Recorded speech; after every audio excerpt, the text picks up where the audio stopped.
आज भी हम आउटसोर्स के जरिए अपने कर्मचारियों से काम ले रहे हैं, जो संविदा पर हैं, ठेका और मानदेय पर हैं। तो हमारा बड़ा बजट कहां जा रहा है महोदय? हम उन्हें न्यूनतम मजदूरी तक आउटसोर्स, क्योंकि अगर आप देखें आउटसोर्स में हम तमाम कंपनियों को, एनजीओ को शामिल कर रहे हैं, उसमें एक बड़ा बजट जा रहा है बीच में महोदय। जब आप बेल्ट्रॉन से काम ले रहे हैं, आप आउटसोर्स से ले रहे हैं, आप उर्मिला जैसी कंपनियों से ले रहे हैं। एकदम सही बोले। 8 से 10 मिनट के भीतर 10 मिनट जी, आसन कोई देखें। बजट सत्र में बोलने के लिए मुझे मौका दिए, इसके लिए मैं सभापति महोदय, सदन, नेता प्रतिपक्ष और मैं अपनी पार्टी भाकपा माले के महासचिव दीपांकर जी का आभार व्यक्त करती हूं। महोदय, बजट 26-27 का आकार तो बहुत बड़ा है, दावे भी बहुत ज्यादा हैं, मगर दिशा और इच्छा शक्ति दोनों कमजोर दिखती है महोदय। अगर कुल मिलाकर मतलब शुरुआत में ही कहें तो इस पूरे बजट में मुझे जो दिखता है वो निरंतरता के नाम पर ठहराव दिख रहा है महोदय। क्योंकि पिछले वर्ष के बजट की तरह इस बार का भी बजट पुरानी योजनाओं की पुनरावृत्ति करता हुआ दिखता है महोदय। न कोई नई विकास दृष्टि, न बीते साल की विफलताओं की समीक्षा और न ही बदलती सामाजिक आर्थिक चुनौतियों का जवाब। क्योंकि महोदय, अगर हम कहें कि सामाजिक आर्थिक जो चुनौतियां आज हमारे सामने हैं, क्योंकि बहुत जीडीपी की बात हो रही है, बहुत ज्यादा ये मतलब व्यक्तिगत आय की बात हो रही है, प्रति व्यक्ति आय की बात हो रही है, मगर महोदय जिस तरह से यह सरकार इस बार बनते ही जिस तरह से गरीबों के घरों को ढहा गया, आप समझ लीजिए कि वो उससे क्या हमारा प्रति व्यक्ति आय बढ़ेगा? जो पूरी जिंदगी की कमाई से वो घर बनाए, आज उनका घर ढा दिया गया, तो इससे तो वो व्यक्ति की पूरी जिंदगी की कमाई भी गई और उस कोई प्रति व्यक्ति आय भी नहीं बढ़ेगा और हमारे बजट में ये घाटा भी आएगा।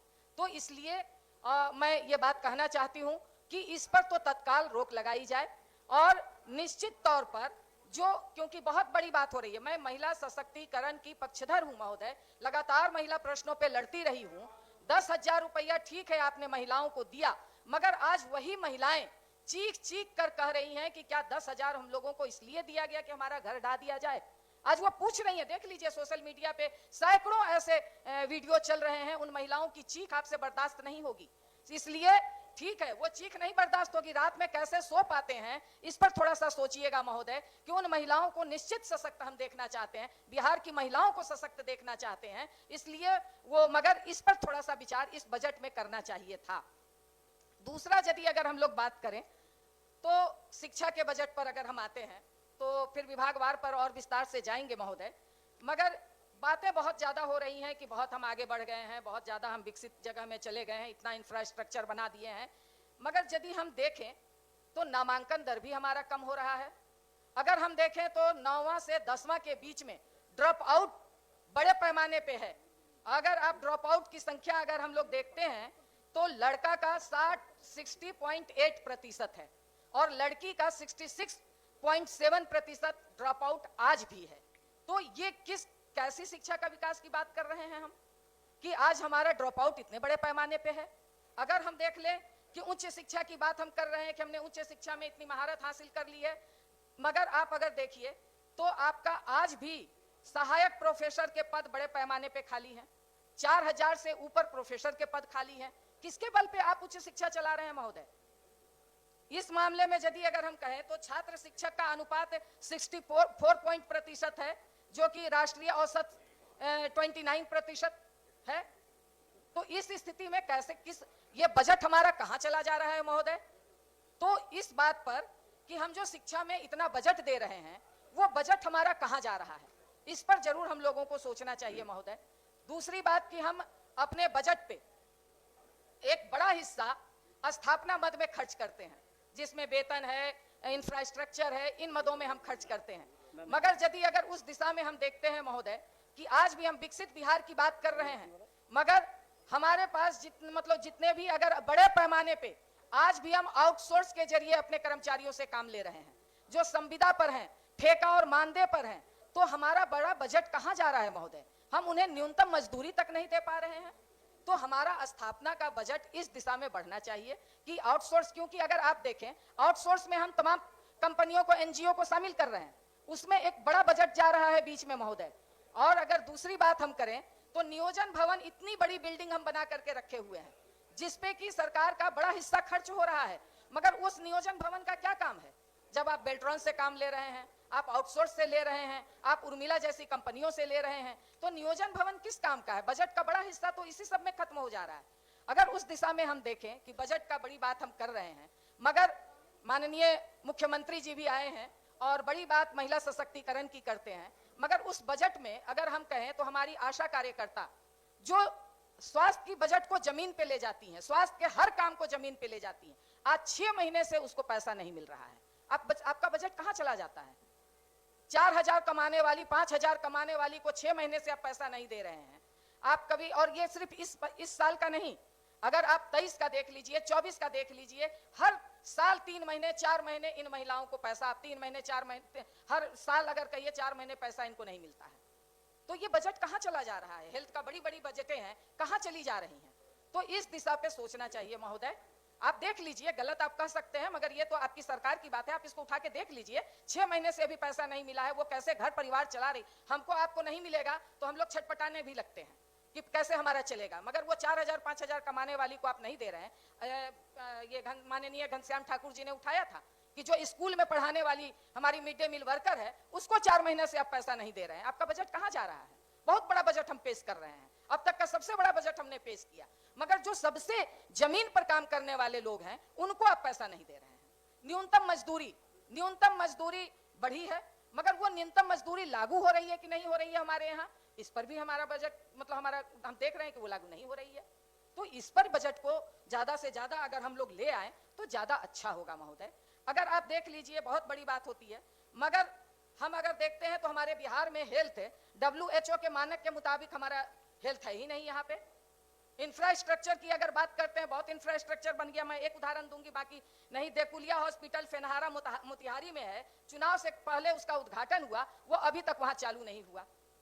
कई PSC में हमारे स्पेशलिस्ट डॉक्टर नहीं है। आपके पास इंफ्रास्ट्रक्चर है, मगर अगर गांव में अगर आप कह लीजिए सारे लोग PMCH आ जाएंगे, सारे लोग एम्स आ जाते हैं, सारे लोग IGIMS चले आते हैं, अगर गांव में आप वो PSC पे सुविधा उपलब्ध करा दीजिए, CSC पे सुविधा उपलब्ध करा दीजिए, तो वो ज्यादा बेहतर होगा। मगर आप इसमें इतना इन्वेस्ट कर रहे हैं, मगर ये सुविधाएं नहीं मिल रही है, विशेषज्ञ डॉक्टर नहीं है।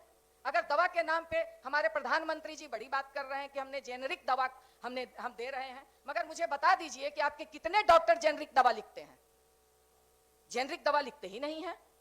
सब ऐसे दवा लिखते हैं कि जो अस्पताल में नहीं मिलते, प्राइवेट से उनको लेना पड़ता है। आप बात करते हैं कि भाई हम बहुत दवा दे रहे हैं, मगर आप उठा करके देख लीजिए दवा का रेशियो, पर्ची, ये तो हम लोग देखते हैं आए दिन।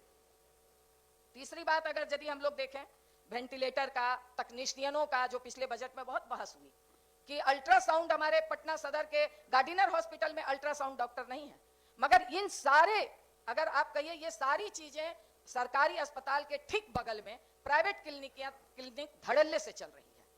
तो इस पे भी थोड़ा, क्योंकि अगर हम इतना बड़ा बजट दे रहे हैं तो इस बजट का सही में जनता को लाभ मिले, इस पे जरूर हम लोगों को ध्यान रखना चाहिए बजट के संदर्भ में। रोजगार में तो बहुत हमारे अगले वक्ता ने भी अपने बजट पर कहा है।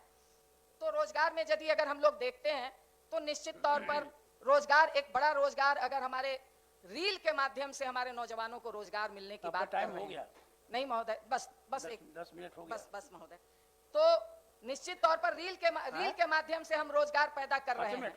बाकी अगर आप देख लीजिए रोजगार में, ठीक है, बाकी चीजों पे बाद में बात करेंगे विभागवार, मगर आप रोजगार अभी हाल में ही, कल ही, जो सोन नहर के किनारे बालू खनन हो रहे हैं, बड़े पैमाने पे आप मशीन से बालू का खनन कर रहे हैं, उसमें मजदूर लगते हैं। अगर वो मजदूर से खनन आप करवाइएगा तो उससे रोजगार मिलेगा, मजदूर काम करेंगे, मगर उससे आप मशीन से काम करवा रहे हैं और इससे पर्यावरण को भी खतरा है।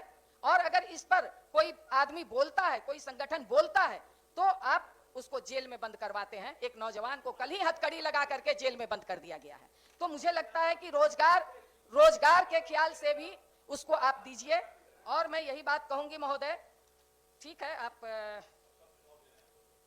तो मैं ये बात कहूंगी कि फिर मैं अंत में बस एक बार फिर से घूम करके आऊंगी कि माननीय मंत्री जी भी हैं, ये हमारी बहनों को मुख्यमंत्री जी भी हैं कि हमारी बहनों को जो 6 माह से पैसा नहीं मिला है, आपका सबसे बड़ा बजट है, कभी स्पर्श पोर्टल के नाम पे केंद्र सरकार से पैसा मांगा जाता है।